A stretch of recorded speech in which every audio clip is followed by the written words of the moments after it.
वंदे गुरु परंपरा मन्नाथ श्री जगन्नाथ मद्गुरु श्री जगद्गुरु मदात्मा सर्वभूतात्मा तस्मै श्री गुरवे नमः।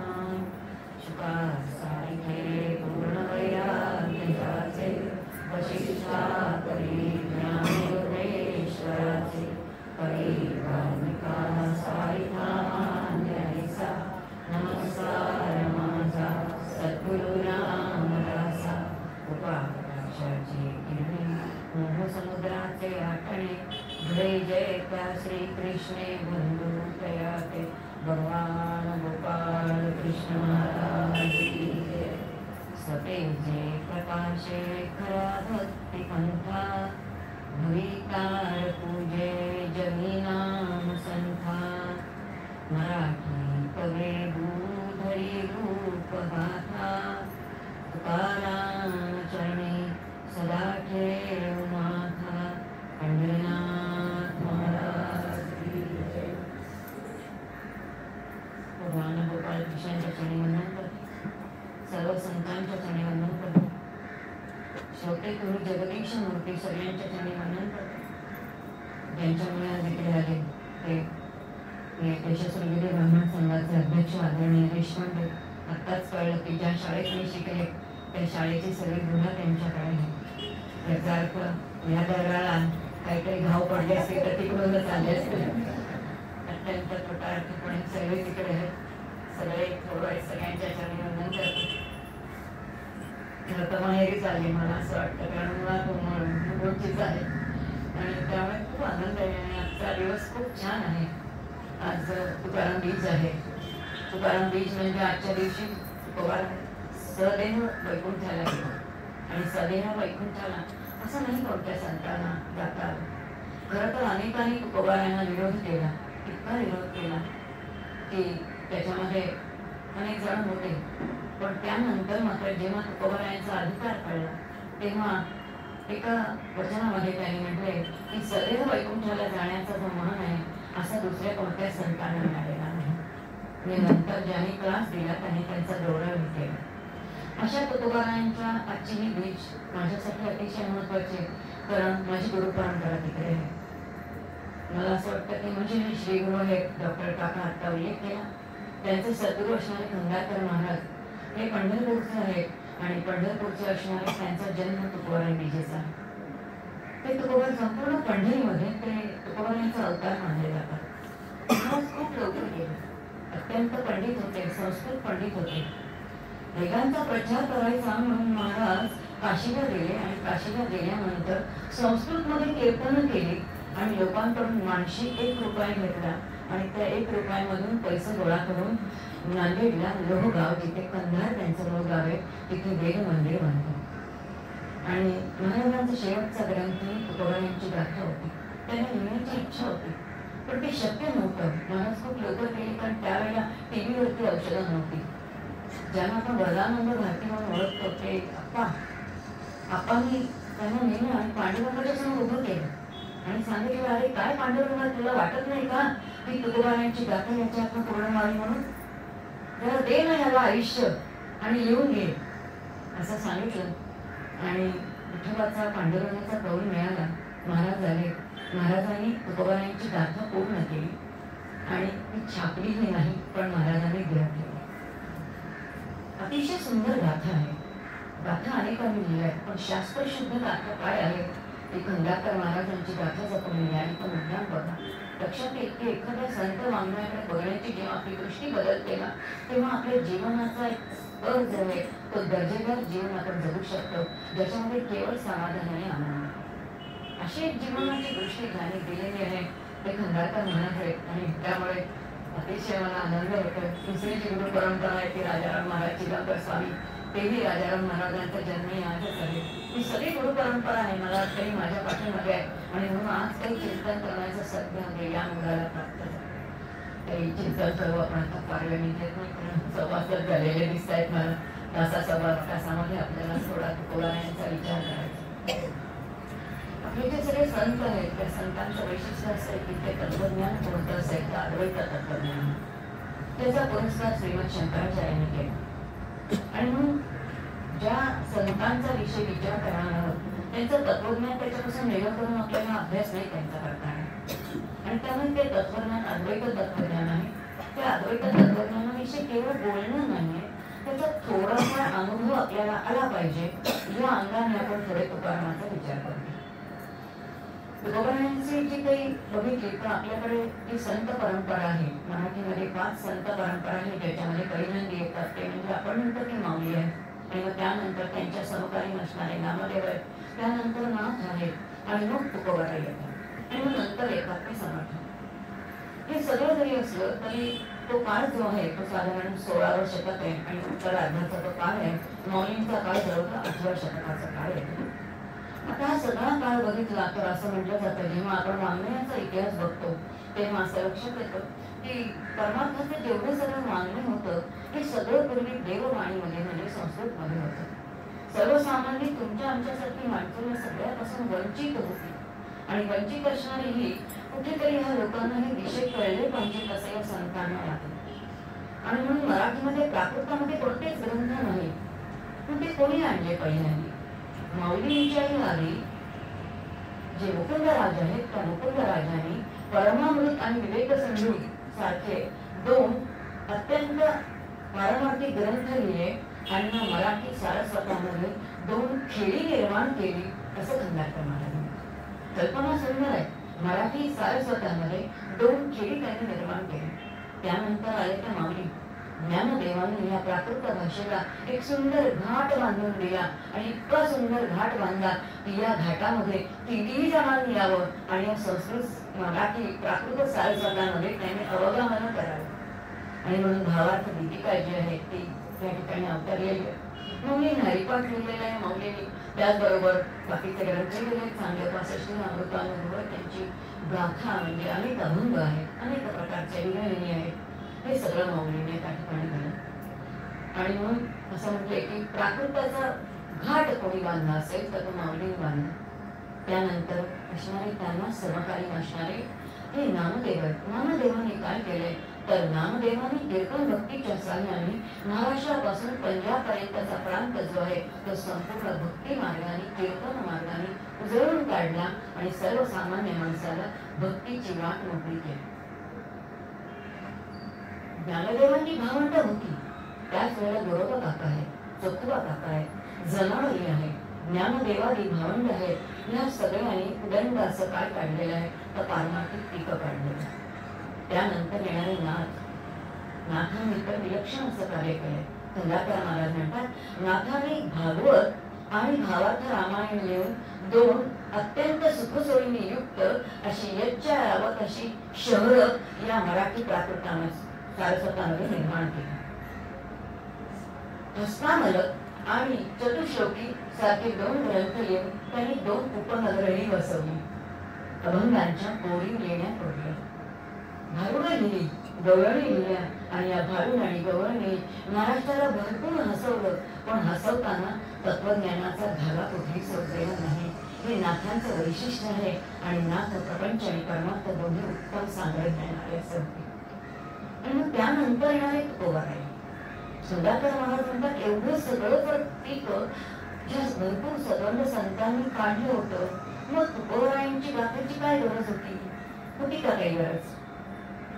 सुधाकर महाराज म्हणतात होती, आणि ती गरज कोणती होती तर हे सगळं वाङ्मय जे आहे ते शास्त्रशुद्ध वाङ्मय आहे, तत्वज्ञानावरती आधारित असणारं वाङ्मय आहे. पण सर्वसामान्य माणसाला एक शास्त्रीय भजन हवं होतं, साधे अभंग जे रोज जात्यावरती बसून गाता येते असे अभंग आले होते. मोक्षापर्यंत जाण्यासाठी एक साधी सोपी पायवाट हवी होती, आणि एवढंच नाही तर देहभावाकडून देवभावापर्यंत जाण्यासाठी एक छोटासा साकव म्हणजे पूल हवा होता, ज्या साकवाला उपासना म्हणतात. ह्या सर्वसामान्य माणसाच्या अत्यंतिक सामाजिक गरजा होत्या, आणि सगळ्या सामाजिक गरजा कोणी पूर्ण केल्या असतील तर त्या तुकोबारायांनी पूर्ण केलं. आणि म्हणून तुकोबारायांचे अभंग जे इतके साधे सोपे. आता आपण ऐकलं, बोलावा विठ्ठल, पहावा विठ्ठल, काय काही नाही, साधे शब्द आहेत. पण त्याच्यामध्ये चिंतन केल्यानंतर लक्षात येईल की तुकारामाने देह भरीला विठ्ठले कामप्रदय घर अडीते. काय तत्वज्ञान सांगून जातात. अशा तुकोबाराने वेदांचं अध्ययन केलं. लक्षात येईल भागवत ग्रंथाचा अभ्यास केला. किती पारायण केली? 1000 पारायण भंडाराच्या डोंगरावरती केले. अध्ययन केल्याशिवाय नाही गेलं. वेदांचं अध्ययन केले. आणि म्हणून तुकोबाराय ठामपणे म्हणतात, वेदांचा तो अर्थ आम्हासीच ठावा येरा निवाहावा भाव. वेद अनंत बुडीला अर्थ इतुकाची काढीला विठोबाचे शरण झाले निज निष्ठे नाम. प्रचंड मोठं तत्वज्ञान तुकोबाराय अगदी साधं सोप्यात सोपं करतात. किती सोपं करतात ते तुला काय म्हणजे तुकोबारायांचा अभंग जेव्हा आपण बघतो तेव्हा लक्षात येईल की तुकोबारायांचा प्रत्येक अभंग उपनिषदाचे चिंतन आहे, ब्रह्मसूत्राचे चिंतन आहे. नवे नवे संस्कृतचे अनेक असे काही श्लोक आहेत, सुभाषित आहेत, त्याचं ते काय आहे तर मुक्त चिंतन आहे. एखादं तत्वज्ञान बघूया आणि आपण पुढे जाऊया. आपल्याला सगळ्यांना एक अभंग माहिती. तुकोबारा म्हणतात पाप म्हणजे काय, पुण्य म्हणजे काय. आणि संस्कृत मध्ये वचन आहे 18 पुराणेषु व्यासस्य वचनद्वयं परोपकाराय पुण्याय पापाय परपीडनम. पुण्य पर उपकार, पाप ते परपीडा. आणि त्या काही फरक. अत्यंत अवघड असणारी भाषा अत्यंतिक सोपी करून आपल्यापर्यंत आणली आणि तुकोबाराय संपूर्ण तत्वज्ञान तुमच्या आमच्यासाठी खुलं करतात. असे तुकोबार आहे. आणि म्हणूनच गाथा किती अभंग लिहिले असतील. परंपरा आहे बरं का आपल्याकडे. त्या परंपरेमध्ये असं येतं की तुकोबारायांना दृष्टांत झाले. दृष्टांत काय झाला? 5 कोटी अभंग करण्याची आज्ञा होती नामदेवांना. नामदेवांना 5 कोटी अभंग करण्याची आज्ञा असताना नामदेवांच्या हातून ते पूर्ण झाले नाही. मग उरलेलं काम कोणी करायचं तर ते तुकोबारायांनी करायचं. आणि मग तुकोबारायांचे जे 12 अभंग आहेत ज्याला साखळीचे अभंग म्हणतात, त्या अभंगामध्ये संपूर्ण ग्राम देवतात असणारी ती रचना जी आहे त्या संपूर्ण रचनेमध्ये तुकोबाराय आपल्याला स्वतःला सांगतात की मी किती अभंग केलं. आपण इतके कर्मदरिद्री आहोत. आपल्याकडे आज फक्त तुकोबारायांची शास्त्रीय म्हणजे शासकीय जी प्रत आहे ते फक्त 4,500 अभंग उपलब्ध आहे. आणि तुकोबाराय स्वतः म्हणतात 4 कोटी 1 लक्षाचा शेवट 34 सहस्त्र स्पष्ट सांगितलं. 4 कोटी 1 लक्षाचा शेवट 34 सहस्त्र स्पष्ट सांगितले. इतकी मी अभंगांची रचना केली. आणि मग त्याच्यामध्ये पुन्हा ते बायफर्केशन करतात. आता त्या विषयामध्ये मी जाणार नाही, पण तुकोबारांनी ते केलंय.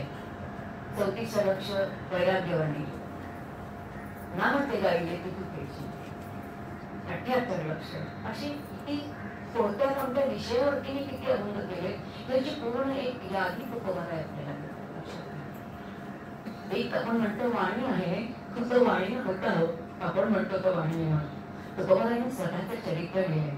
ते असं म्हणतात की शूद्र जातीने जन्माला आलो पण मी वाण्याचा व्यवसाय केला. हे आपल्या संस्कृतीचं वैभव आहे बरं का. कोणत्या जातीत जन्माला येणं आपल्याकडे बाधा नाही. तुम्ही जे कार्य करता तुमच्या गुणकर्मानुसार तुम्हाला ते प्राप्त होतं. आणि म्हणूनच ते म्हणतात मी शूद्र जातीत जन्माला आलो पण मी वाण्याचा व्यवसाय केला.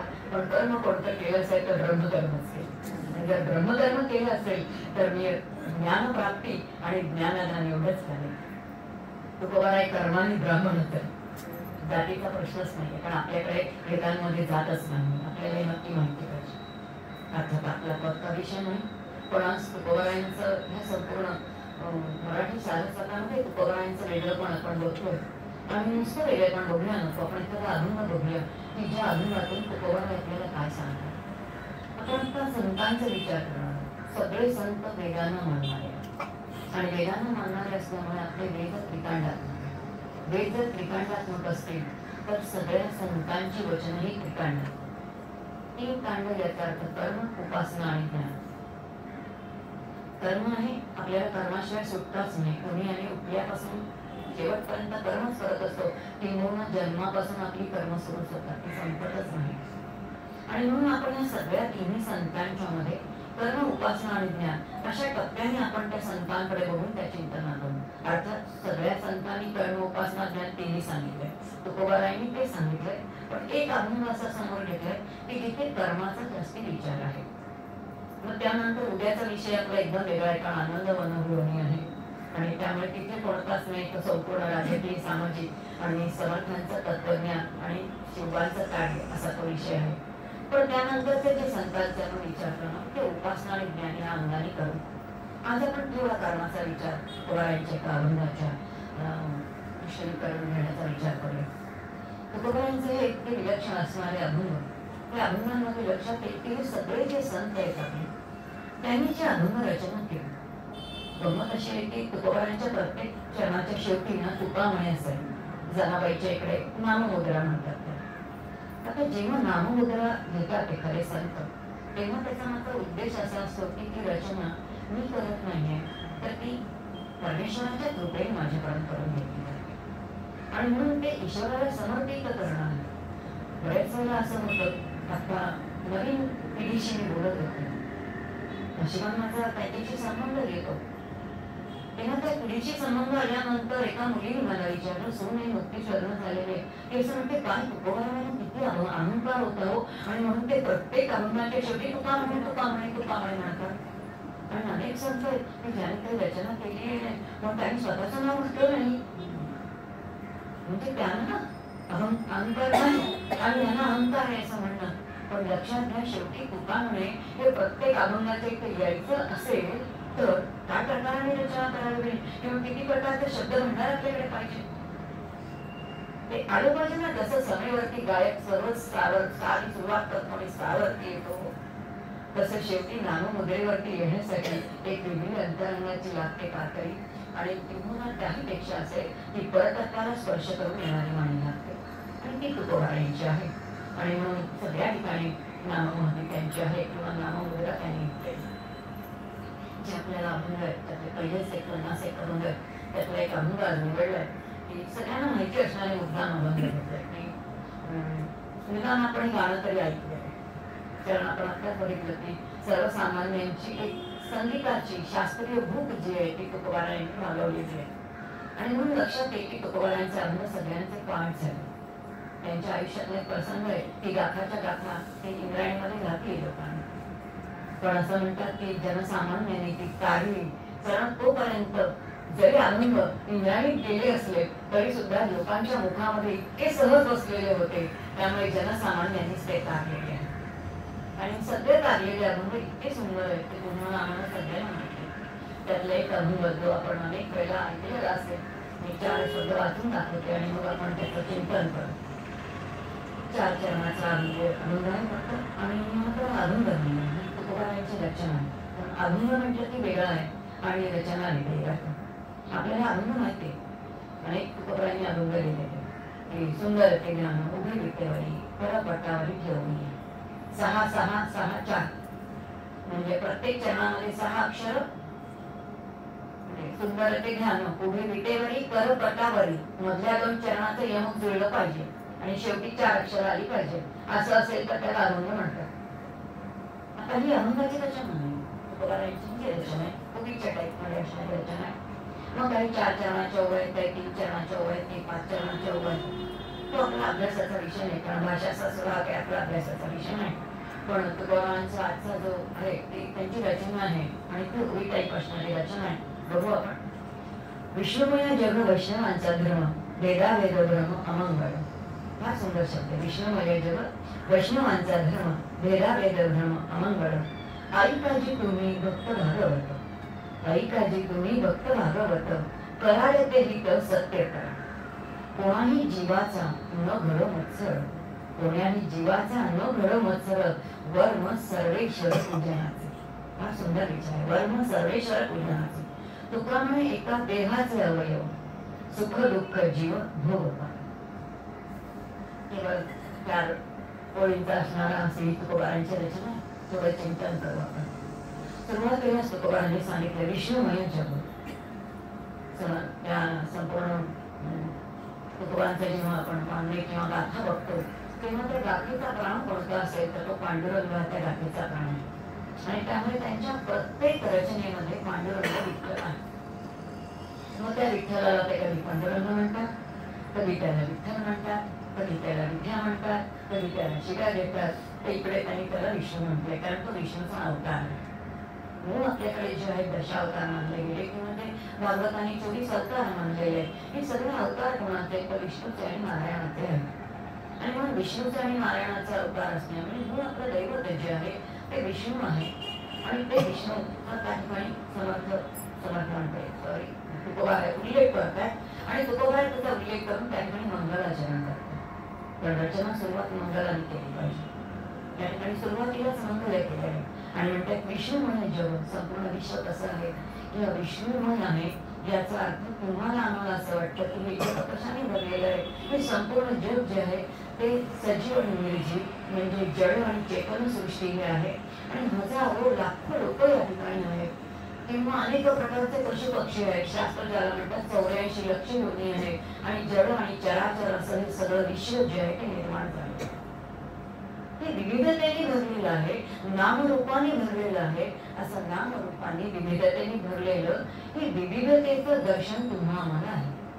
आणि तुकोबाराय काय म्हणताय, विष्णुमय जग. त्यांना जग दिसतच नाही. डोळे उघडल्याबरोबर त्यांना काय दिसतंय तर त्यांना विष्णूच दिसतो. आता हे फरक आहे त्यांच्या तुमच्या माझ्यामध्ये. डोळे उघडल्यानंतर त्यांना दिसतंय ते जग आणि जगाचं स्वरूप काय आहे. आपण जग जग म्हणतो पण जग शब्दाची उत्पत्ती खूप सुंदर सांगितली. ज्या जायते गमगमती स जगः, जे जन्माला येतो आणि गमती म्हणजे नाशाकडे जातो, हे ज्याचं स्वरूप आहे ना त्यालाच जग म्हणतात. आणि लौकिकांनी जरी ते कधीतरी दिसतं आणि कधीतरी नाहीसं होणारं असलं तरी सुद्धा हे कशाने भरलेलं आहे, तर विष्णू स्वरूपाने भरलेलं आहे, परमात्मे स्वरूपाने भरलेलं आहे, ईश्वर स्वरूपाने भरलेलं आहे. आणि तुकोबारायांची तशी श्रद्धा आहे. आणि म्हणून सुरुवातीला असते म्हणतात विष्णुमय जग. विष्णुमय आहे. एखादी गोष्टी मय हा प्रत्येक जेव्हा लावला जातो ना तेव्हा अंतर्बाह्य ते त्यांनी आपण म्हणतो माधुरमय. याचा अर्थ गुळ कसा आहे, साखर कशी आहे, मधुरमय आहे. याचा अर्थ अंतर्बाह्य गुणांनी भरलेली आहे.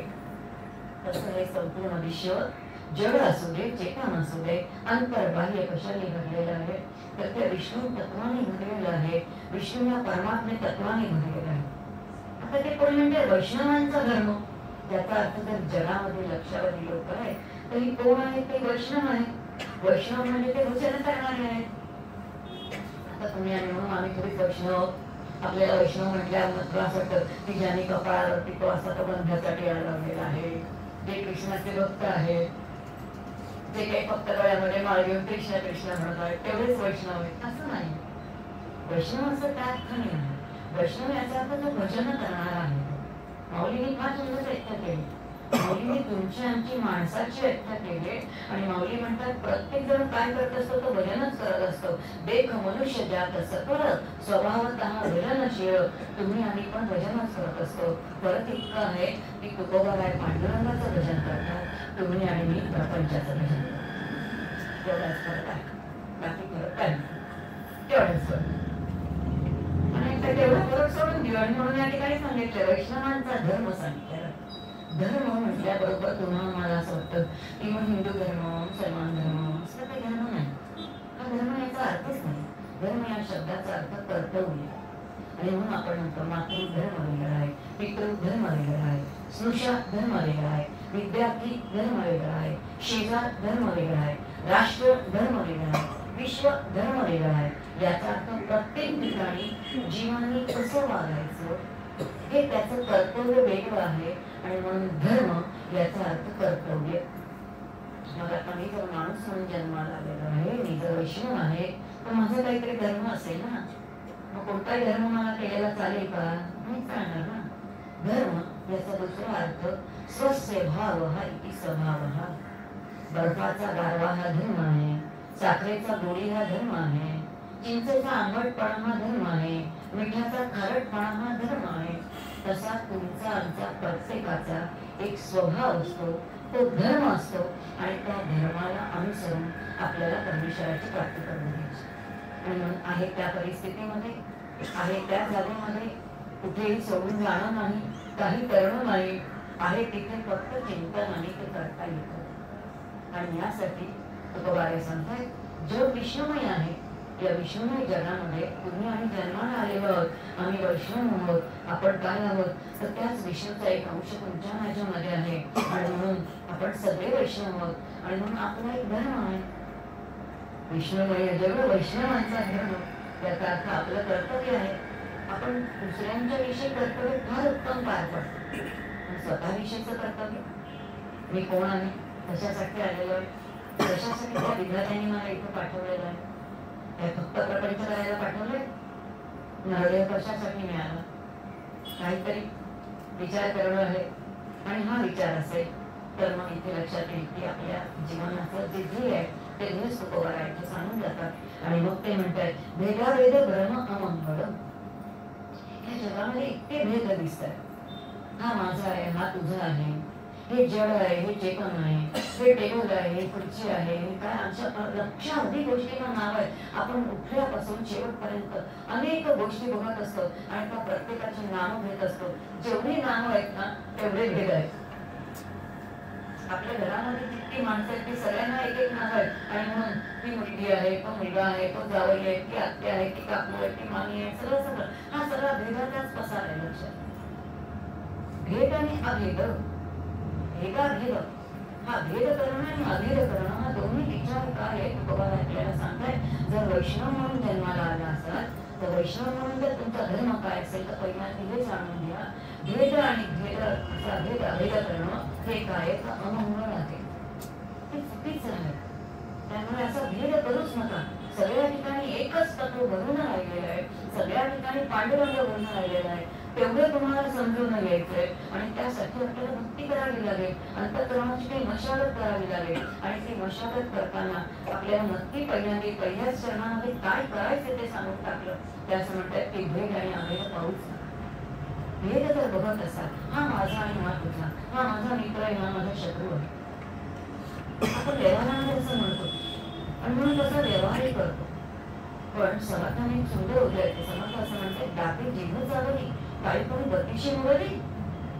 माझ्या दाताने जर माझी जीभ चावली तर माझी बत्तीशी मोडते का? तसे माझ्या आजूबाजूची लोक माझं स्वरूप आहे ना. त्यांनी मला काही बोललं तर मी कशासाठी हे वेगळे करायचे? ते माझेच आहेत, ते माझं स्वरूप आहे असं मी का नाही जाणायचं? तर मी मला केव्हा कळेल जे तत्व माझ्यामध्ये आहे तेच त्यांच्यामध्ये आहे हे जर मला कळलं तर तो भेद आणि अभेद हे जे अमंगळ आहे, ही चुकीचं गोष्ट आहे, ही अपवित्र गोष्ट आहे जी मला द्वैताकडे नेणारी आहे. आणि द्वैतामध्ये मला सुख मिळणार नाही ना. कारण द्वैतामध्ये शांतत्व आहे, संकुचित वृत्ती आहे, स्वार्थ आहे. आणि जिथे स्वार्थ आहे तिथे आनंदाची प्राप्ती नाही, सुखाची प्राप्ती नाही. आणि म्हणून हा विचारच करू नका. पहिल्याच चरणामध्ये तुकोबा आपल्याला सांगताय. आणि मग पुढे त्यांनी आपल्याला जबाबदारी टाकली. आमचे डॉक्टर आता म्हणतात परमार्थ हा कसा असतो, हा प्रथम पुरुष असतो म्हणे, जबाबदारीचा असतो. तो आपल्याला लावून घ्यायचा. आपण काय काय लावून घेतो म्हणे. 15 वर्षापूर्वी माझी जाऊ काय बोलली, 20 वर्षापूर्वी माझे सासरे मला किती कुचकड बोलले, या सगळ्या गोष्टी लावून घेतो. पण संतांची एकही गोष्ट आम्ही लावून घेत नाही. संतांची गोष्ट कशी लावून घ्यायची तर शंकराचार्य म्हणतात सर्पदंश झाल्यानंतर सर्पाचं विष जसं शरीरामध्ये मिळतं तसे संतांचे विषय आपल्याला लावून घ्यावे आणि त्यांच्या त्या बोधाचं विष आपल्यामध्ये घेणं म्हणजे आयुष्याचं भलं. आता किती जीवनाचं लक्षात एक जीवन अतिशय वेगळं आहे तरी विषय लावून घेतले तर. आणि म्हणून आता तो बघा इथे आपल्याला आज्ञा करतात. बघा काय सुंदर आज्ञा करतात बघा. ऐकायला तुम्ही भक्त भागवत. आता भक्त भागवत म्हणतो का, याचा अर्थ भक्त मा आणि भागवत ऐके समजून. भक्त भागवत असं नाही, दोन शब्द आहेत.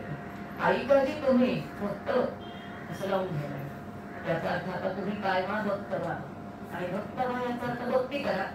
भक्ती करा याचा अर्थ पहिल्याने बुद्धीने मान्य तरी करा की माझा कोणीतरी निर्माता आहे. व्यवहारामध्ये मी माझ्या आईबापांशिवाय जन्माला नाही आलो. इथे गोष्टी व्यवहारामध्ये केल्याशिवाय काही होतच नाही. म्हणजे विश्व ज्याने निर्माण केलं कोणीतरी तो असेलच ना. आता पहिल्याने बुद्धीने मान्य करा. भज इथे भक्ती याला म्हणतात.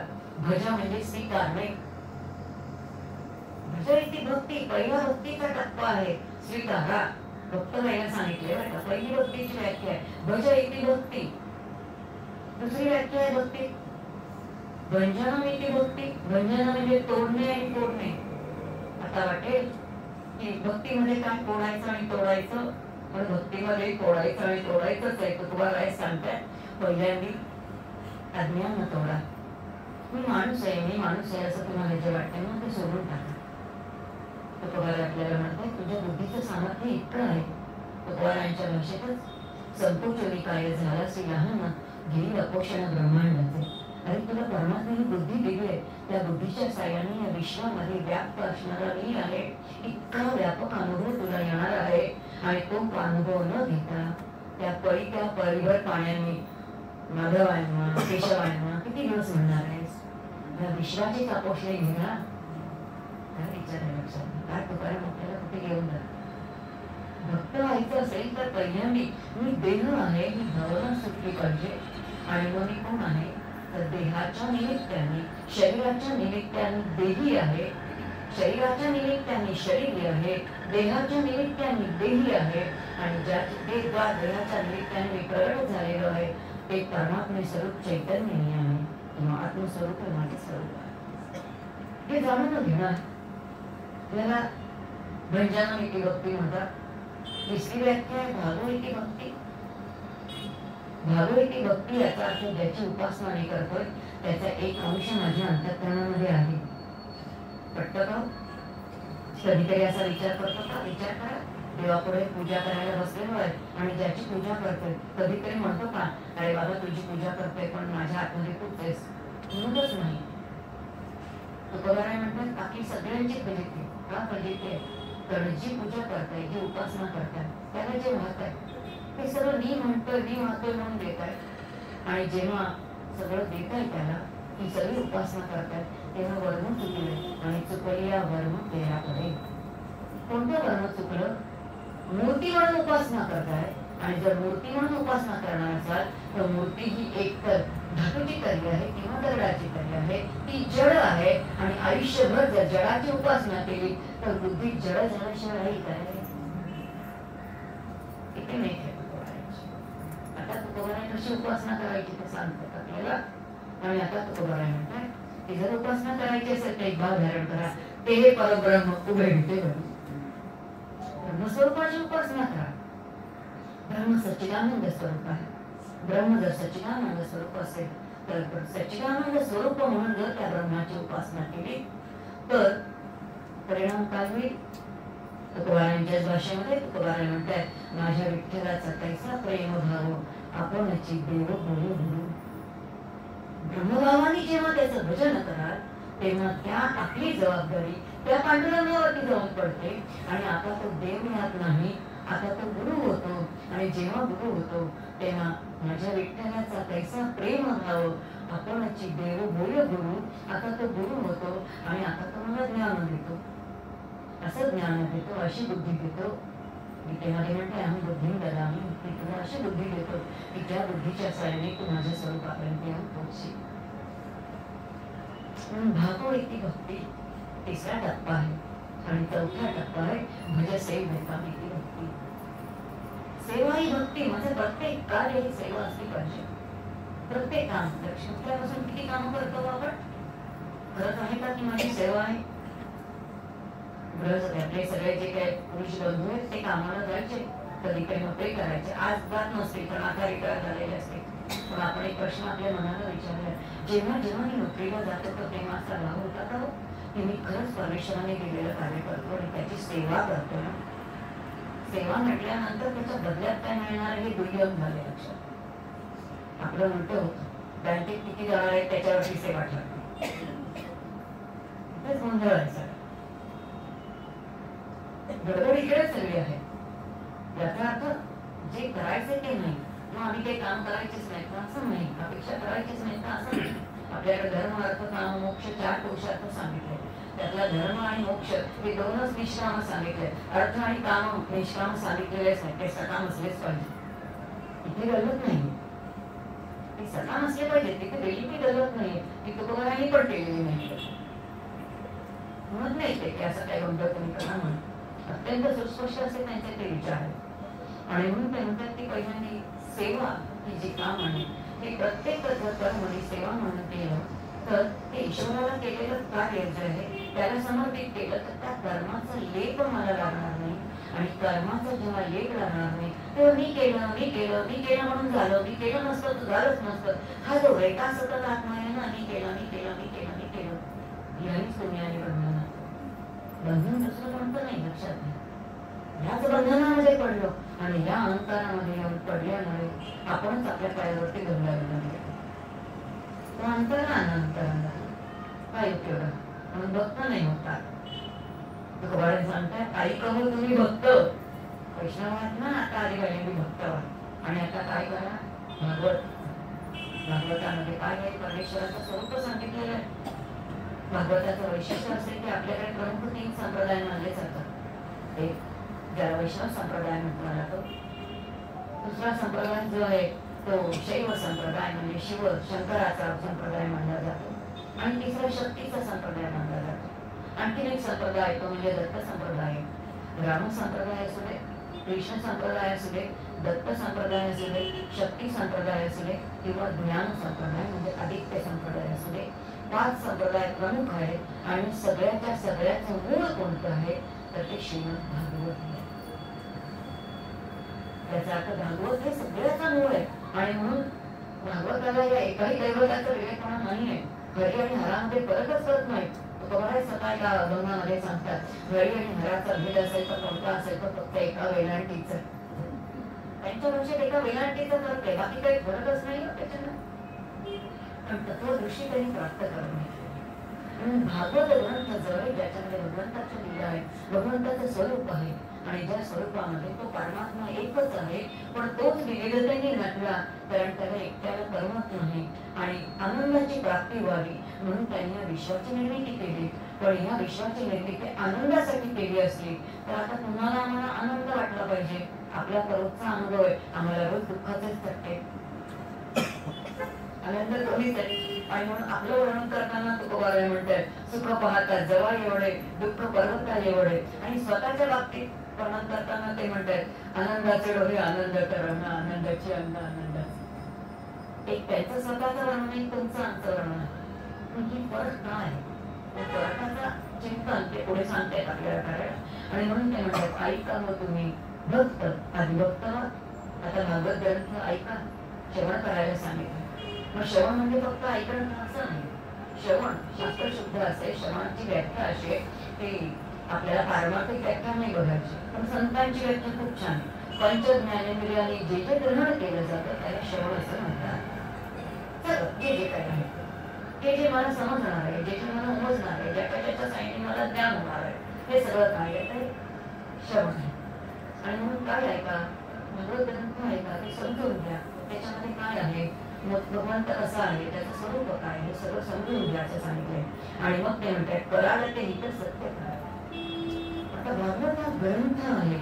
कोणत्याही ग्रंथ आणि पुस्तक याच्यामध्ये फरक आहे. आपण अनेक पुस्तकं वाचतो पण सगळ्याला ग्रंथ नाही म्हणत. मग ग्रंथ कशाला म्हणतात? भागवतामध्ये नारदांनी पहिल्यांदा ग्रंथ या शब्दाची व्याख्या केली, अतिशय सुंदर व्याख्या. महर्षी नारद म्हणतात यद्वा निसर्गो जनता अघ विप्लवाः भवति स एव ग्रंथाः. हा सुंदर व्याख्या. यद वाक् विसर्गो याचा अर्थ ज्याच्या वाणीच्या विलासामुळे जनता म्हणजे वाचणारा किंवा ऐकणारा अघ विप्लवाः भवति. अघ म्हणजे पाप, पापापासून परावृत्त होतो. जे वाचल्याने जे ऐकल्याने जीव पापापासून प्रवृत्त होतो त्यालाच ग्रंथ म्हणतात. त्याला पुस्तक बिस्तक काही म्हणत नाही. भागवत असा ग्रंथ आहे की पाप शिल्लकच राहत नाही. पाप नाही तिथे, पापाची पूर्णपणे निवृत्तीच आहे. आणि म्हणून तुकोबाराय सांगते आता काय आहे की कोणाला ते हित सत्य करा. आता भागवतासारखा जर ग्रंथ श्रवण केला असेल तर आता करा काहीतरी आणि स्वतःच हित करून घ्या.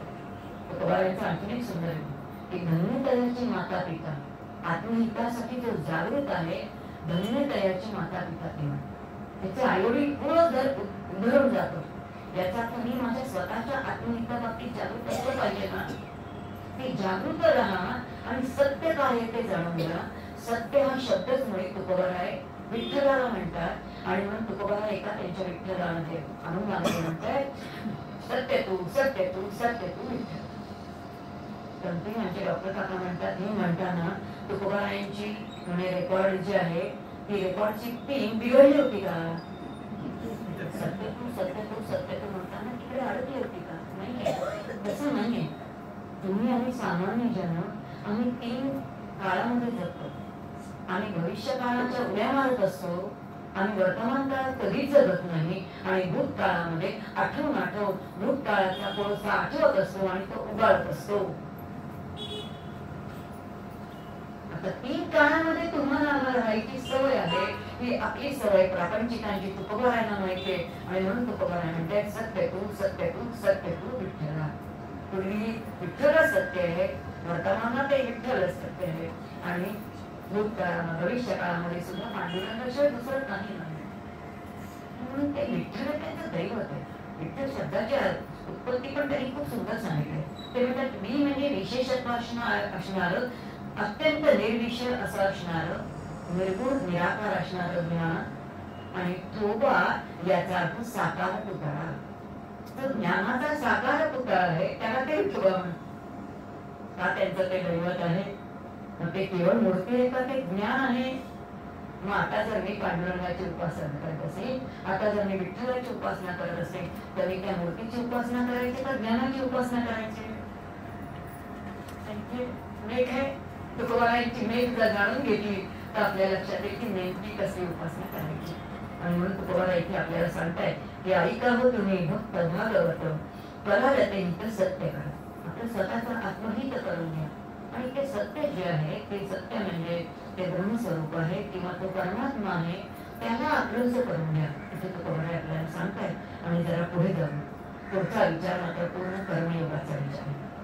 म्हणून आपण आज हा घेतलाय. त्या ठिकाणी तुकोबारा म्हणतात, कोण्याही जीवाचा न घड मत्सर वर्म सर्वेश्वर पूजनाचे. आपण देवाची उपासना अतिशय सुंदर करतो. आपल्या प्रत्येकाच्या घरी देवघर आहे, त्या देवघरामध्ये देवाला फुलं घालतो, त्याची सगळी उपासना करतो, सगळं करतो. पण तरी सुद्धा व्यवहारामध्ये कोणाचा तरी द्वेष करतो, कोणाचा तरी हेवा करतो, कोणावरती तरी फारच प्रेम करतो, लोक त्यांचे लाडच करतो. हे सगळे याचा अर्थ उपासना करताना सगळे देव एक आहेत, ऐकताना आपल्याला हे सगळं पटतं, पण प्रत्यक्ष व्यवहार करताना हे आपलं पटतच नाही. तर आपले कर्मच तशी नाही. कर्म का नाही तशी? कर्मयोगाचा थोडा विचार या ठिकाणी तुकोबारा आपल्याला देतात. वर्म सर्वेश्वर पूजनाचे, याचं सर्वेश्वर पूजनाचं कर्म माझ्यातून का घडत नाही? कारण आपण कर्मच करत राहतो, कर्मातून बाहेर पडण्याचा कधी विचारच करत नाही. तुकोबारांची गाथा जर पूर्ण वाचली तर लक्षात येतं की तान्ह मूळ जेव्हा जन्माला येतं तेव्हा ते हातपाय हलवतं, रडतं, थोडं मोठं झालं की ते थोडं 3-4 महिन्याचं झालं की ते पालथं पडतं, मग ते उघडं पडतं, ते रांगायला लागतं. हे सगळं जेव्हा ते बाळ करतं तेव्हा आपण कधीतरी म्हणतो का की ते मूल कर्म करतंय ना, ते कर्म करतंय असं म्हणतो ना?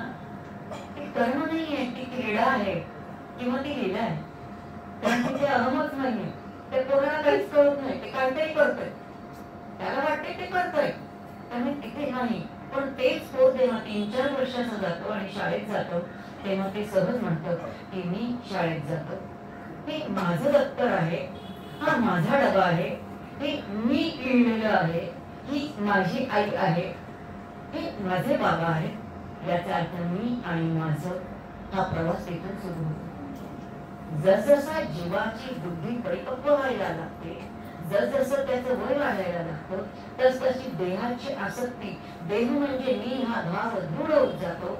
आणि जसा देह म्हणजे मी हा भाव दृढ होतो तसं देहाची विशेषत्वाने जाणीव म्हणजे मी म्हणजे देह ही जाणीव, ही अहंता. आणि आता मी करणार आहे आणि म्हणून ते कर्तृत्व दोन्ही जोडले गेले. जिथे क्रियेमध्ये अहं मिसळला गेला त्याला कर्म म्हणतात. एक सिद्धांत लक्षात घ्यायचा, जितकी कर्म करणार आहोत त्या प्रत्येक कर्माचं फळ तुम्हाला आम्हाला भोगावंच लागणार आहे. आता आपल्या आयुष्याचा काळ वेळाचं गणित घालूया आणि आपण स्वतः विचार करूया की मी आजपर्यंत किती कर्म केले. सगळ्याची फळं मला मिळालीत का? आणि मिळाली नसली तर मी कुठे जाऊन पडले? तेवढं संचिताचं गाठोडं घेऊन आलोय, प्रत्येक कर्म पडतंय त्याच्यामध्ये, आणखीन गाठोड्यात भर पडती आहे. या सगळ्यातून कधी बाहेर पडायचं? आणि बाहेर नाही पडलो तर पुनरपि जननम पुनरपि मरणम पुनरपि जननी जठरे शयनम हे चालूच राहणार आहे. मग ह्याच्यातून बाहेर पडायचं असेल तर काय करायचं? काहीतरी विचार केला पाहिजे. आणि म्हणून कर्म आहे. मग जेव्हा आपण अशा संतांच्या सहवासामध्ये येतो, आता तुकोबारायांनी काही सांगितलं नाही, तुकोबारायांची साधना ऐकत मग आता तिचा अभंग आठवतो. बोला विठ्ठल, पहावा विठ्ठल, करा विठ्ठल जीवन. जी काही कर्म करा ती कर्म सगळी काय करा? नामभेद कर्म करा, बाकी काहीच करू नका. आता नामभेद जर कर्म केलं तर परिणाम काय होईल? आपल्याला नाम घ्यायला काय सांगतात? संतांना काही कळत नाही, त्यांना काही दुसरा उद्योगच नाही तो या सगळ्यांना आपल्याला सांगतात नाम घ्या नाम घ्या म्हणून. असं नाही. नाम साधन हे अत्यंत दर्जेदार साधन ही जाणीवपूर्वक केली पाहिजे. त्याचे सगळं जे शास्त्र आहे ते समजून घेऊन केलं पाहिजे. आणि जर शास्त्र समजून घेऊन केलं तर नाम साधनेसारखं साधन नाही. वर्ण सर्वेश्वर पूजनाचं ह्या अनुषंगाने आता क्रिया झाली, कर्म झालं. या कर्मातून जर मला बाहेर पडायचं असेल तर मला कर्मयोग करावा लागेल. आणि कर्मयोग याचा अर्थ प्रत्येक कर्मामध्ये मला परमेश्वराला आणून बसवावं लागेल. मग आता प्रत्यक्ष परमेश्वर येणार आहे का? नाही येणार आहे. मग प्रत्यक्ष परमेश्वर येणार नसेल तर परमेश्वर कोणत्या स्वरूपाने येऊ शकतो? तो त्याच्या नामाच्या साह्याने कर्मामध्ये येऊन बसू शकतो. आता लक्षात येईल की मी हजारो कर्म दिवसभर करते. घरामध्ये जेव्हा मला स्वयंपाक करायचा आहे तेव्हा मी म्हणते मी मोठी ब्राह्मण आहे, पण मी कुठे ब्राह्मण आहे? माझ्या हातामध्ये सुरी आहे आणि मी घेऊन चरा भाजी चिरते, तेव्हा माझ्याच हातात शस्त्र आहे आणि शस्त्र घेऊन मी जेव्हा भाजी चिरते तेव्हा मी काय ब्राह्मण वृत्तीमध्ये असते का? मी क्षत्रिय वृत्तीमध्येच असते. भाजी चिरायच्या निमित्ताने त्या चैतन्याला सुद्धा मी अत्यंत त्रास देत असते की कळत न कळत मी पापच करत असते, पण मला कळतच नाही की कळत न कळत मी पाप करते. तुकोबाराय म्हणतात की कर्म काय करा? परमेश्वराचं स्मरण करून हे जर कर्म केलं तर त्याचं स्मरण करून केलेलं कर्म जे आहे त्याचा परिणाम काय आहे? करणारा जीव जो आहे तो या शरीराच्या आत आहे. केलेलं कर्म शरीराच्या बाहेर आणि ते जगात आहे. आणि जगात केलेलं कर्म आणि करता जीव शरीराच्या आत याच्यामध्ये जेव्हा कर्म येतो तेव्हा त्या केलेल्या कर्माचा लेप जीवाला न लागता त्या नामाला लागतो. आणि नामाला लागतो म्हणजेच नामाच्या नामीला लागतो. आणि जेव्हा त्या नामाच्या नामीला कर्माचा लेप लागतो तेव्हा त्या कर्माचं सुख दुःख रूपी फळ जीवाला भोगावं लागत नाही. संचितात भर पडण्याची प्रक्रिया थांबली. मोक्षाचा प्रवास सुरू झाला. नामसाधन आहे का साधन? इथून जर नामसाधना सुरुवात केली आता लक्षात येईल की प्रत्येक कर्मामध्ये त्या परमात्म्याला आणून बसलं. नाव कोणतंही घ्या, गणपतीचं घ्या, रामाचं घ्या, कृष्णाचं घ्या, देवाचं आपल्याला पाहिजे ते कोणतं हा मतलब नाही, पण भेडोय महत्वाचं. त्याचा कर्मामध्ये परमात्मा आणणं हे जेव्हा घडतं तेव्हा कर्मयोग आहे. आणि असा काही काळ कर्मयोग केल्यानंतर आपण निष्कर्म सिद्धीमध्ये जातो. हा सगळा जीवाचा प्रवास जाणीवपूर्वक करायचा आहे. आणि तो जाणीवपूर्वक जर करायचा असेल तर आपल्याला कर्म उत्तमच केलं पाहिजे. आणि नुसतं कर्म उत्तम केलं पाहिजे असं नाही, तर ते त्याने दिलेलं कर्म आहे त्याच्यासाठी करायचंय आणि त्याला समर्पित म्हणून करायचं. आणि का भाव आपल्याला सांगा खरंच त्याच्यासाठी स्वयंपाक म्हणून करते का नाही? तुमचे डॉक्टर काका म्हणतात बाकी काही केलं नाही तरी हरकत नाही, घरातल्या बाईंनी दुसऱ्या कोणतीही उपासना करू नका, पण तिचा जर उपास देवत राम असेल ना तो रोज म्हणा अरे रामा तुझ्यासाठी स्वयंपाक करते रे. रामासाठी जर स्वयंपाक केला ना तर केलेला स्वयंपाक हा प्रसाद झाला. लक्षात मी घरामध्ये फुलं आणली आणि नुसती फुलं आणून मी माझ्या डोक्यामध्ये गजरे घातले, त्याला मान नाहीये. शास्त्र म्हणतो आधी काय करा ते फुलं देवाला घाला आणि मग तो प्रसाद म्हणून डोक्यात. गजरा तोच आहे पण आधी त्याला समर्पित करून जर मी डोक्यात घातला तर तो प्रसाद झाला. आणि जेव्हा प्रसाद मी ग्रहण करते त्यामुळे विषयाने बांधली जात नाही. याच्या उलट एखादा पदार्थ मी खाल्ला की मला तो पुन्हा पुन्हा आठवत राहतो, अरे किती दिवसात पावभाजी खाल्लीच नाही.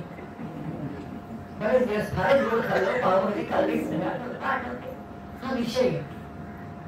जी खावीशी वाटणं हा विषय आहे, पण तीच पावभाजी जर वाटलं त्यात माझ्या रामाला पावभाजीच खावीशी वाटते म्हणून त्या पावभाजीचा नैवेद्य दाखवणार आम्हाला. आणि ती पावभाजी जर मी प्रसाद म्हणून खाल्ली तर पुन्हा खावीशी वाटेल काय? काय कर्माचं वर्म सांगताय. वर्म सर्वेश्वर पूजन असेल, याचा अर्थ सर्वेश्वराचं पूजन असेल तर ते कर्मानेच पूजा करायची. पण इथे ईश्वर तत्व, ईश्वर सगुण आहे पण ईश्वर निराकार आहे. जो निराकार आहे त्याचं दर्शन नाही, मग त्याची उपासना कर्मानेच होते. आणि जर कर्माने असेल तर त्यांनी दिलेलं प्रत्येक कर्म मला उत्तमच केलं पाहिजे. जे त्यांनी दिलेलं कर्म आहे ते उत्तम कर्म आहे, पहिला भाग. दुसरं म्हणजे जसं शास्त्राने सांगितलंय तसं केलं पाहिजे. तिसरं ते निष्काम असलं पाहिजे. आपली एकटे गोष्ट निष्काम नाही का? निष्काम आहे का मला सांगा? खरंच नाही. निष्कामता नाहीच आहे आपल्याकडे. आपल्याला अपेक्षा अशी असते, असं वाटतं पोरांचं आणि एवढं केलं, पोरांनी आम्हाला विचारलंच पाहिजे असं वाटतं की नाही आपल्याला? मला आठवतं एक दिवस डॉक्टर काकांशी बसले होते. काय माणूस किती मूळ असतो, अज्ञानी असतो. मी तुम्हाला सांगते, मी माझेच खोलीची सांगते. एक दिवस मी डॉक्टर काकांना म्हणतो, काय काका तुम्ही असं काय निष्काम निष्काम सांगतात? आता पोरांकडे अपेक्षा करायची तर कोणाकडून करायची? मला असं वाटलं ते जरा माझ्या बाजूने बोलतील, पण असं काहीच झालं नाही हो. ते म्हणाले आता मी तुला एक प्रश्न विचारतो, त्याचं उत्तर. मला माझी मुलगी काय करते म्हणजे इंजिनिअरिंग. कुठे जाते? म्हणजे जाते ते गाव जायला लागतं, म्हणतात तिच्याकडे जायला लागतं, पुढे बसने जायला लागतं, फारच त्रास आहे ते. म्हणाले किती मार्क पडले? सांगितले किती मार्क, तेव्हा 85% मार्क पडलेले होते.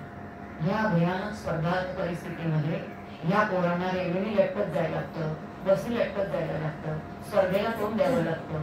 किती ह्या लोकांना पोरांना त्रास आहे कधी विचार केला का? त्या पोरांनी आम्हाला बघितलं पाहिजे असा विचार केला. या पोरांच्या त्रासाचा कधी विचार करणार? हे पोरांचं दुःख नाही का? आणि ह्या दुःखाला कोण कारणीभूत आहे म्हणाले? माझ्याच मुळावर घाल घातला. म्हणाले पोराला या दुःखाला कारणीभूत तुमची वासना आहे. आता लक्षात येईल, संत गोडवेळ नाही बोलत बरं का, ते मुळावर घाव घालतात. ह्या संसाराचं कर्तृत्व जर सुटायचं असेल तर संतांचे घाव गोड बोलणे नाही आहे. तुकोबाई तो बोलतच नाही, ते शिवाय देत. संसारचीच भाषा आहे, तेव्हा वापरलेली बोलली. आम्ही सकाळी आपण बघितले कसे आहे. याचा अर्थ कर्म जे आहे ते मला निष्काम करायचंय. त्या पोराने मी जन्म घातलाय त्यांचं कर्म माझं कर्तव्य, त्यांनी काय करायचा त्यांचा प्रश्न आहे. आमच्या मंदाताई गेल्या वर्षी आपण ऐकलं, मंदाताई सुंदर म्हणतात, माझ्या घरातले लाडू बिघडले तर दुसरं कोणी खातं का? घरच्या बाईंनी जिने केले तिने काय खायचे की नाही ते. तसं माझा प्रपंच म्हणजे माझे बिघडलेले लाडू आहेत म्हणून नातवंड बघायची, सगळ्या जबाबदारी करायच्या. हे बिघडलेले प्रपंच आहे, ते आपले बिघडलेले लाडू आहेत. आता हा विचार केला तर ते आनंदाने करता येईल. आणि आनंदाने केलं की आपले जीवन आनंदी, जीवन आनंदी होणं हे महत्वाचं आहे.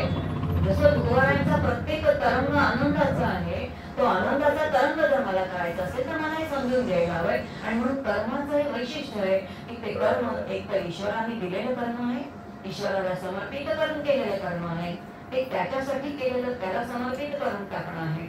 आणि म्हणून एका ईश्वराशिवाय दुसरं कोणतं कर्मच नाही. याच कर्माला शुद्ध कर्म म्हटले. अशी शुद्ध कर्म जेव्हा केली जातात तेव्हा चित्त शुद्ध होतं. चित्त शुद्ध झालं की शुद्ध चित्ताला काही उपासना करावीशी वाटते. मग त्याला देवासमोर बसावं असं वाटतं, त्याला देवाचं नाम घ्यावंसं वाटतं, त्याला देवाचं स्वरूप काय ते जाणून घ्यावंसं वाटतं. तोपर्यंत शुद्ध तत्वाची एवढंच होतं. आम्हाला सामाजिक कामाची गरज लागते, पण सामाजिक काम किती केलं तरी समाधानच मिळत नाही. कारण जो सामाजिक काम करत असतो ना त्याला माहिती असतं, अरे याला हे काम दिलं पण यांनी केलंच नाही बरोबर. जो करतो त्याला माहिती असतं, दादाला माहिती असेल कोण काय करतं काय नाही. पण अशी आपली फजिती काम होते कारण डेलिगेशन ऑफ वर्क प्रॉपरली झालं नाही. आणि प्रॉपरली म्हणजे संतांच्या मताप्रमाणे आम्ही गुणांचा अभ्यास केलेला नाही. आम्ही जर गुणांचा अभ्यास केलेला असेल तर प्रत्येक व्यक्ती बघितल्याबरोबर कळलं पाहिजे की कोणत्या गुणांच्या आहे. ती जर रजोगुणाची असेल तर तिला पळापळीचं काम दिलं पाहिजे, सत्वगुणाची असेल तर बैठकीचं काम दिलं पाहिजे, तमोगुणाची असेल तर जाऊन कोणाशी तरी भांडण्याचं काम दिलं, दादागिरीचं काम त्यालाच दिलं पाहिजे. डेलिगेशन ऑफ वर्क केव्हा करू आपण? तर आपण हा अभ्यास केलेला असेल तर. हे जीवनाचं यश आहे, लक्षात दिलं पाहिजे. साधं कसं वागायचं म्हणून वर्म सर्वेश्वर पूजनाचं. प्रत्येकाशी मी काय आणि कसा व्यवहार करायचा आणि सगळ्यांशी जर मी व्यवस्थित वागत असेल, सगळ्यांचं जर ईश्वर तत्व म्हणून जर मी काही करत असेल, तर वर्म सर्वेश्वर पूजनाचे काय आहे तर कोण्याही जीवाचा न घडो मत्सर. मत्सर का वाटतो, द्वेष का वाटतो, आपस का वाटतो, कारण ते माझ्यापासून वेगळं आहे, द्वैत आहे असं मला वाटतं. विनोबाने सुंदर दृष्टांत दिले. विनोबा म्हणतात माझं डोकं दुखतं, माझा हात दुखतो, माझं पोट दुखतं आणि कधीतरी मला काय होतं, मला मूळव्याधी सुद्धा होते. मी डोकं दुखलं तरी औषध घेते, मी हात दुखला तरी औषध घेते, मी पोट दुखलं तरी औषध घेते आणि मी मूळव्याध झालं तरी औषध घेते. याचा अर्थ माझ्या सर्व इंद्रियांकडे बघण्याची माझी दृष्टी अद्वैत आहे. समदृष्टी आहे की नाही? मग व्यवहारामध्ये समदृष्टी आहे का? व्यवहारामध्ये जर समदृष्टी प्राप्त झाली तर आता कोणी कोणाचा हेवा करायला काय, कोणी कोणाचा द्वेष करायला काय? कोण्याही जीवाचा न घडो मत्सर. कारण काय करायला सांगते, कशा प्रकारात, कोणाला त्रास देणं नाही ना, काहीच नाही. भागवतामध्ये विचार येतो, जडभरताची कथा येते, जडभरत पालखी वाहतायत, पालखीमध्ये रघुवर राजा बसलाय आणि काय प्रकाराने ते वाहतायत. चालताना बघतायत पायाखाली ओलं गवत पण येणार नाही ना, पायाखाली एखादी मुंडी पण येणार नाही ना, पायाखाली एखादा डोंगरा तर येणार नाही ना. काय संवेदनाची अंतःकरण लक्षात. आपण काय करताना काय करतो, कधीतरी विचार करतो का की किती मुंग्या बनत असतील, किती काय होत असेल, मुरगाळ मनाने जगतो. आणि म्हणून अद्वैत दृष्टी प्राप्त झाली आहे का? कोण्याही जीवाचा न घडो मत्सर वर्म सर्वेश्वर पूजनाचे. नका देवाचं पूजन करू, पण असं कर्म करा, कोणाचाही द्वेष करू नका, कोणाकडे द्वैत भावाने बघू नका, कोणाचं काही करू नका, सगळ्यांची समभावाने बघा. समभावाची दृष्टी आहे का? मी इथे बसून बोलते, पण मी नेहमी उदाहरण देते, याच व्यासपीठावर देते. माझ्या हातात जर दोन अपुष्य मोठे आंबे असतील, एक मोठा आणि एक छोटा असेल, तर मी म्हणते समोरून माझ्या जर दोन नाती आल्या तर मोठा आंबा मुलीच्या मुलीला जाईल आणि छोटा आंबा मुलाच्या मुलीला. इथे बसून तत्वज्ञान सांगते. माझी अवस्था आहे कशी काय तुकाराम बंद जाऊन पोचेल. भक्त हो का हे असं म्हणताय. भक्ती पण कठीण सुरावरील पोळी, जी त्यांना सुरावरच्या पोळी इतकी कठीण वाटते आणि ती भक्ती तुम्हाला मला सवंत वाटत असेल, तर आपण तुकारामांपेक्षा श्रेष्ठ झालो का? ना आपण भक्ती समजावून घेतली, ना कर्म समजावून घेतलं. आणि म्हणून तुकाराम या अभंगामध्ये कर्म करायला सांगतात. वर्म जे कर्माचं वर्म आहे ते काय आहे, तर ते असं म्हणताय की कोण्याही जीवाचा न घडो मत्सर वर्म सर्वेश्वर पूजनाचं. असं कर्म करा, कर्म करा, पण ते कर्म नाही तर कर्मयोग करा. म्हणजे प्रत्येक कर्मामध्ये परमेश्वरांना आठवा. आता काही कामं अशी आहेत की त्याला ते काम करताना आठवता येणार नाही. डॉक्टर काका आमचे उदाहरण देतात, मी बँकेत नोकरी करतो, पैसे मोजतो, देवाला कसं काय आठवता येईल? नाही ना आठवता. पोळ्या करताना मी त्याला आठवू शकते हो, पण बँकेत नोटा मोजताना मी आठवू शकणार. म्हणजे काही कर्म अशी आहेत की जी करताना आपल्याला परमात्म्याचं स्मरण करता अवघड आहे. मग शास्त्र असं म्हणतं फार सोपं लक्षात घे. सगळ्यात सोपं काय करा, कर्माच्या सुरुवातीला त्याचं स्मरण करा, शेवटी स्मरण करा. म्हणजे जे सुरुवातीला असतं ते शेवटी असतं, मध्ये ते असतंच असतं असा सिद्धांत. दृष्टांत फार सुंदर दिलाय त्याच्यासाठी. आणि बायकामध्ये घरी काकडीची कोशिंबीर करतो, काकडी कडू आहे का, इकडून बघतो तिकडून बघतो, इकडे कडू तिकडे कडू, मधली काकडी कडू, तिकडे गोड तिकडे गोड, मधली काकडी गोड. आहे ना आपला अनुभव. मग सुरुवातीचे कर्म काय नाम घेणं करत नाही. किती सोपं सांगितलं तुकोबारांनी. कर्म किती छान करा, जे दिले उत्तम सर्व कौशल्यपणाला लावून करा. कसं तरी नाही करायचं, छान काम करायचं. आणि छान काम केल्यानंतर आपल्याला बरं, दुसऱ्या कोणाला कोणी अपेक्षेची गरजच नाही. आपण दुसऱ्याकडून अपेक्षा करतो. मला आठवते पहिल्यांदा आम्ही शिवत्रवाडीमध्ये गेल्यानंतर जेव्हा कर्माचा विचार आला तेव्हा मामा बांधत होते. आणि ते मामा म्हणायचे कर्म इतकं सुंदर करा, इतकं सुंदर करा, व्यवहारामध्ये कोणीतरी पाठीवरती थाप दे अशी अपेक्षाच बाळगू नका. पण जेव्हा इथून देह सोडून जाल ना, तेव्हा त्या विधात्याने म्हटलं पाहिजे, अरे तुला काय सुंदर दिलेलं कर्म तू केलंस रे. त्याची थाप महत्वाची आहे का या नाशिवंत जगाची थाप महत्वाची? नाशिवंत जगाची थाप महत्वाची नाहीच आहे, कारण हे इथे संपून जाणार आहे ना. शाश्वताची थाप पाहिजे असेल तर माझी भावनिक गुंतवणूक पण तरी शाश्वतामध्ये केली पाहिजे. बुडीत खात्याच्या बँकेत पैसे घालायला करतात. जर बुडीत खात्याच्या बँकेत पैसे नाही घालत तर मग माझी भावनिक गुंतवणूक नाशिवंत बुडीकामध्ये कशासाठी? ही शाश्वतामध्ये काम. संतांचे विचार आहेत बरं तुम्हाला सांगतात. आणि म्हणून सांगतायत कर्म सर्वेश्वर पूजनाचे कोण्याही घरात दिवाचा न घडा मत्सर कर्म सर्वेश्वर पूजनाचे. आणि म्हणून उत्तम कर्म करा. कर्माने काय आहे ते ईश्वराची पूजा आहे. दुसरं काही कर्म नका. विचारांनी अर्थात परमार्थ विचारांचा. आणि म्हणून देवाची पूजा करण्यापेक्षा त्याला कोणती फळं आवडतात? त्याला झेंडूची फुलं आवडत नाही, बाकी काही आवडत नाही. किती काय आपण फुलं घालतो. आपली भाषा पण कधी असे ऑफिस मध्ये चाललो होतो, जाता जाता फुलं काय जाते देवावरती घातली. बरं पहिल्यांनी देवावरती फुलं टाकलीच म्हणतो, मग नंतर देव घातली म्हणतो, फुलं घातली म्हणतो. मग म्हणतो नाही देवाला फुलं काय केली वाहिली. मग म्हणतो नाही देवाला फुलं समर्पित केली. आणि एक दिवस कळतं देवाला मी काय फुलं देणार, पण ते फुल मी निर्माणच केलेलं नाही. ज्याने निर्माण केलेलं आहे ते फुले त्याला काय देणार. तो बघायला म्हणतात कासयाने पूजा करू केशी राजा तुझं का नाणू तरी स्वरूप ते तुझे. तेही माझे काय एवढेचे देव, आता मीच मला तुझ्या पुढे फुल म्हणून समर्पित. कर्म सर्वेश्वर भक्तीच्या सगळ्या वाटात ठेवाव्या आपल्यासाठी उपयोग. सगळी कर्माच्या पाठीमध्ये विचार हे मला परमेश्वराला समर्पित करायचे, हे मला परमेश्वराला समर्पित करायचे. अशी कर्माने जर पूजा केली ना तर तो अत्यंत संतोषित होतो. आणि मग तुकारे शेवटच्या अवयवामध्ये म्हणतात तुकाने एका देहाचे अवयव म्हणतात विनवंत भ्रांती. आपल्या प्रत्येक देहाच्या अवयवाकडे आपली बघण्याची दृष्टी ही समदृष्टी आहे.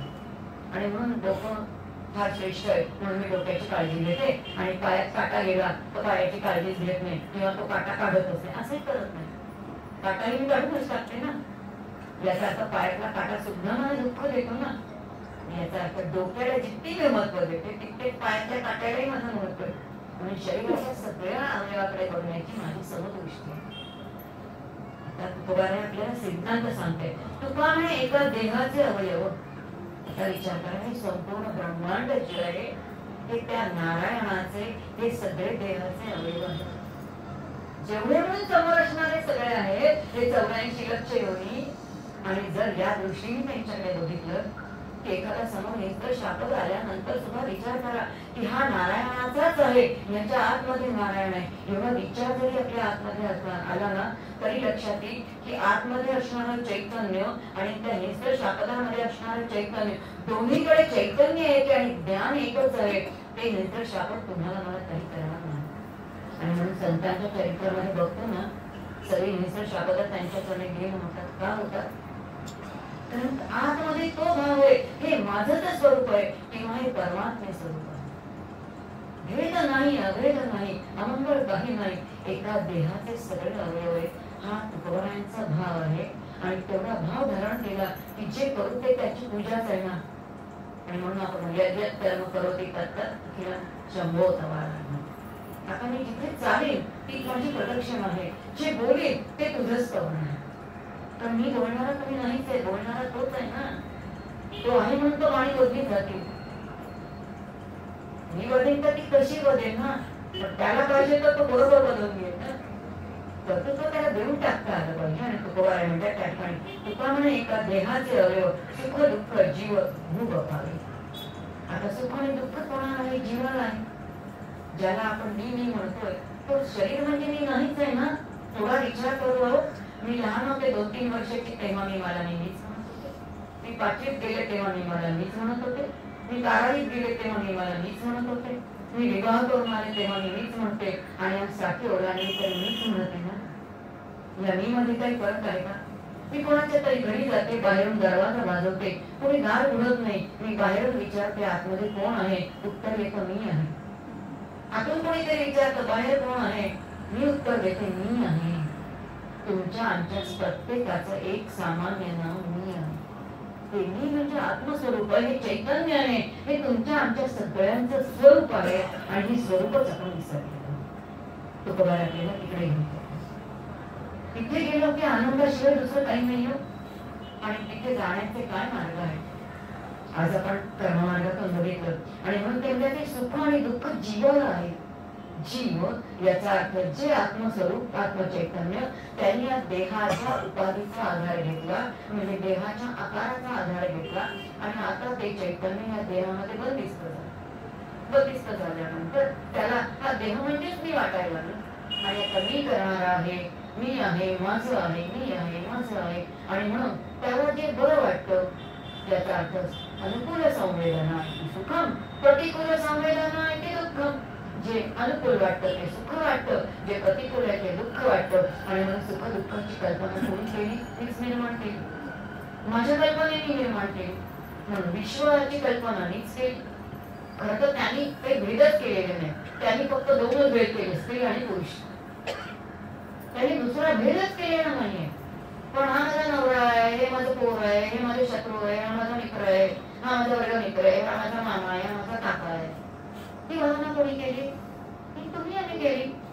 याचा अर्थ त्यांनी केलेली ईशकृत माया आहे जी मला कधीच त्रास देत नाही, आणि मी केलेली जीवकृत माया आहे जी मला जाचल्याशिवाय सोडत नाही. जीवकृत मायेकडून ईशकृत मायेकडे जाणं आणि ईशकृत मायेकडे जाणं म्हणजे समान दृष्टीने बघायला शिकणं. आणि तुकोबाराय म्हणतात आता तुमची तुमच्या देहाकडे बघण्याची जशी समान दृष्टी आहे ना तशी समान दृष्टी घ्या, मग तुमच्या लक्षात येईल की आता जीवनामध्ये सुख आहे आणि दुःख आहे. आता दुःख असेल तर काय, देहाचं दुःख हेच मला दुःख वाटतंय ना, माझं डोकं दुखतंय, माझं डोकं दुखतंय, माझं डोकं दुखतंय. पण कधीतरी स्वतःवरती प्रयोग करा. आमचे डॉक्टर काका म्हणतात आपण आपल्यावरती प्रयोग करा. एखादी गोळी घ्यावी आणि आपल्या डोक्यावर म्हणावं की बाबा रे तुला आता गोळी दिलेली आहे, तुझं डोकं दुखतंय म्हणून तुला ते दिलेलं, तू निवांत राहा आणि आता मनाने मला जे काही करायचं ते करू. म्हणजे जीवनाचं ध्येय आहे, मला काहीतरी मिळवायचं ते मला करू. असे आपण नीट जेव्हा माझ्या देहापासून अलिप्त होऊन वेगळेपणाने बघतोय ना, साक्षी भावाने ज्याला म्हणतात, इथे आपण देहापासून वेगळे होऊ शकतो. आणि देहापासून जेव्हा वेगळे होतो तेव्हा आपण आत्मस्वरूपाच्या जवळ जाऊ शकतो. आत्मस्वरूपापर्यंत जवळ जाण्यासाठी संपूर्ण सगळे संत आपल्याला सांगतात. आणि म्हणून आज फक्त विषयाचा प्रवेश करते, हा विषय पुढे चालू राहणार आहे, फक्त संत बदलते, बाकी तर काहीच होणार नाही. आणि म्हणून आज आपण तुकोबारायांचा एका बंधाचा विचार केला, तो म्हणजे विष्णू म्हणजे जगत, वैष्णवांचा धर्म. धर्म म्हणजे कर्तव्य कर्म आहे, प्रत्येकाचा स्वतःचा स्वभाव आहे, वेगळा वेगळा अमंगळ आहे. आणि म्हणून ते त्याग जे आहे ते निषेध केलेला आहे, त्या ठिकाणी आपल्याला जायचंच नाही. आपल्याला आज्ञा केली तुम्ही आधी भक्त व्हा. आणि भक्त व्हा म्हणजे माझ्यापेक्षा माझा कोणीतरी निर्माता आहे हे पहिल्यांदा बुद्धीने स्वीकारा. त्याला भक्ती करायला सांगितलं, भागवतासारखा ग्रंथ समजून घ्यायला सांगितलं, आणि मग स्वतःचं आत्महित करून घ्या कोणाला सांगतो. आणि आता अशी कर्म करा की कोणाच्या विषयी भेदच राहणार नाही. आणि म्हणून सर्वांशी जर प्रेमाने वागलो तर आत्मा अरे रसोबरी सहा, आत्मा हे प्रेममय आहे. आणि म्हणून तुम्ही आम्ही प्रेमाशिवाय राहू शकत नाही. फक्त आता सविषय प्रेम करतोय, आता आपण निर्विषय प्रेम करायला शिकलो. निर्विषय प्रेम केल्यानंतर आनंद येणार, आणि असं निर्विषय आनंद जेव्हा जाऊ तेव्हा कोणाचाच उत्सव नाही, द्वेष नाही. आणि हे सर्वेश्वर पूजनाचं काय आहे तर महत्व सांगितलं. आणि मग अशी दृष्टी प्राप्त करा की या जगामध्ये जिथे जिथे दृष्टी झाली तो सगळा या ब्रह्मांडाच्या एका देहाचा तो अवयव आहे, म्हणजेच माझाच ते ना. मग तो त्याने मला त्रास दिला तरी मी क्षमा करून टाकायचं, जाऊ द्या आज्ञेने. पोराने जर बापाला लाट मारली, काय म्हणतात लहान मुलाने आईला लाट मारली तर आई काय करत नाही, मारते करत नाही, म्हणते नाही, पोर लहान आहे, अज्ञानी आहे. तसं एखाद्या समाजातल्या आजूबाजूच्या लोकांनी काहीतरी उलट सुलट बोल म्हणून टाकावं अज्ञानी. आपली सुखाची स्थिती राहिली की नाही. अखंड सुखाची स्थिती जी आहे आनंदाची ती सोय तुकोबारायांनी काढून दिली. आणि म्हणून सुख दुःख जीव भोग अपार, त्या सुखाच्या निमित्ताने दुःखाच्या निमित्ताने आपल्याला भोग मिळतात. म्हणून परमार्थ कशामध्ये आहे, पुरुषार्थ कोणता आहे तर सुखाच्या निमित्ताने माझ्याकडे भोग येईल आणि दुःखाच्या निमित्ताने माझ्याकडे भोग येईल. पण मी मात्र कसा आहे, चैतन्य स्वरूप असणारा, मला जर पुरुषार्थ कमवायचा असेल तर मी विचार करेन मी सुखाचाही भोग घेणार नाही आणि दुःखाचाही भोग मला लावून घेणार नाही. विचाराने जर मला हे जमलं अंदर अखंड आनंदाची निर्विषय आनंदाची स्थिती. आणि ती कशी येते ते हळूहळू आपण पुढे बघू. आतापर्यंत केलेला हा विषय जे ती सेवा तुकोबारायांच्या चरणी समर्पित करते, इथेच सांगते. पंढरीनाथ महाराज की जय. पांडुरंग हरी वासुदेव हरी, पांडुरंग हरी वासुदेव हरी. गणपती वासुदेव